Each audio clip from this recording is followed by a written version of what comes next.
Hello everybody, it's Morgan here and I'm going to be playing some World of Tanks. Xbox 360 edition. So you can drive all in different tanks and you can shoot other tanks, and your team has to stay alive in the battle or capture the enemy's bases, and if you capture the enemy base then you win, or if you kill the other team then you win. But if the other team kill all of your tanks you lose, or if they capture your base you lose. It's very rare they capture your base. It doesn't happen that much. I'm going to be the M41.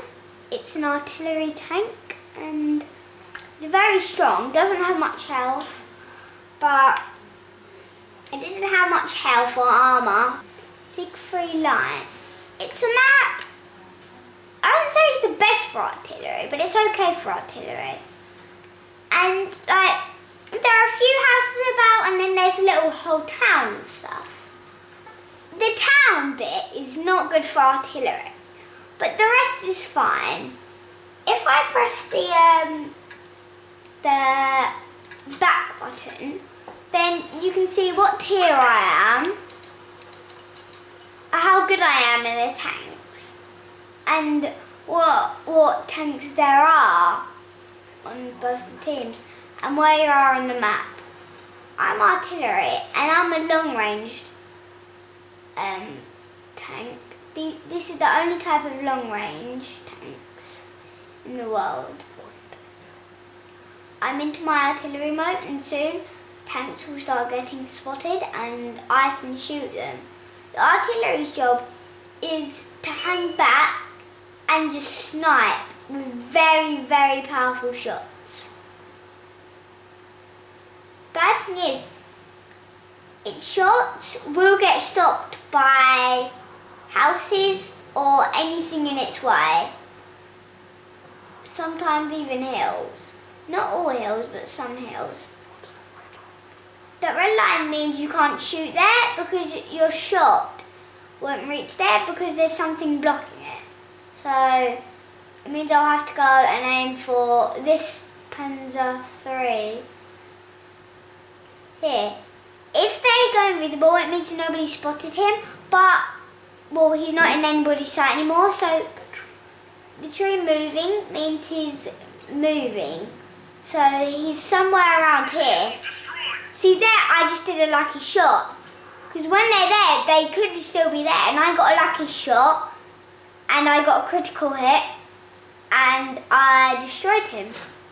So I destroyed the tank. I'll go over here for this tank destroyer, the 88. Tank destroyers are very strong. They've a very thick front armour. But if you go behind them, then they're toast because they don't have a turning turret like every other tank does. So if you go behind tank destroyers, they're toast. You see there, I'm a bit in front of it. It's because when it's moving, you probably won't shoot it because it's moving, and you probably won't shoot it. But if you do, then that's good, but you probably won't shoot it. So you usually want to aim in front of the tank, and then that tank will either get shot or you will just miss. Not by much, but you will just miss. But if they're a little tank, I won't bother to go for them if they're moving, because they will be very hard to hit. You usually wouldn't bother, but you can try to hit them if you want. Here I'm aiming at a heavy tank. I haven't hit him because, it was a wonky shot, so that's why I did hit him. Otherwise I wouldn't have hit him. The red ring means how good my accuracy is. So now that it's fully gone down, my accuracy is full. I've been detected, which means somebody can see me So I'm going to shoot this little tank over here. Every other tank can zoom in. So right now, I would be able to zoom in and kill the tank. But artillery is the only type tank that can't zoom in, because then it will just go to its mode where it shoots from the air. As you see there, I got killed by a Cromwell. And I'm going to watch the other tanks battle. So here, there's a T-21 on my team battling a M12 artillery. You see, we've got 12 kills and they've got 6. So it means that very soon we're going to win, because they only have 2 tanks left on their team. And they're at our base, and there are loads of other tanks at our base. So it's more likely that we'll win than lose.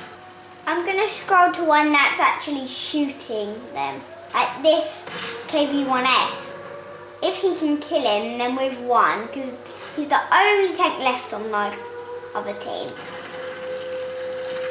This KV-3 is a heavy tank, and he's basically the KV-1S, apart from he's just higher tier and he's a different version of it, but better. So it says victory up there, and that means I've won. So mastery badge 80% means that's how good I did. So I got 4 critical hits, 4 enemies damaged, and 2 tanks destroyed. So I got 31,342 gold, 2,484 silver, and then XP 2,484. So if you go to your details, you can see how good you were on the team and if you died or not. So I was the third best on my team, and I died. And when you died, that's when it doesn't have any colour in it. It's just black. And then if you press X, you go to the next battle with the same tank. If you press B, you go back, and then if you press B, you go back to garage. But then if you go to view details and press Y, then you can view their gamer card. So I'll go back to garage. The Crusader, he's a really fast light tank with decent armour for a light tank. He has very good viewing range, fairly good damage and fairly good health, and all around he's just a good tank. So if you want to go for him, you can. My favourite tank out of all of these tanks we have here is the one I just showed to you, the Crusader. He's a British tank, tier 5. He plays up to tier 7, and he's a really good tank for a tier 5. Most tier 5s, I don't think they're like this tier 5. So it's a very good tank. The upgrades are, so first you have a Crusader Mark 1 gun, then it goes to Mark 2 KS, then the one we've got, Crusader Mark 3. It means you either have better viewing range, more speed, more defense, more attack, or more health, or maybe all stats. And we've also got the Cromwell, which is the next one up. We've also got the Cromwell right now, right here. That's all for this episode. Bye!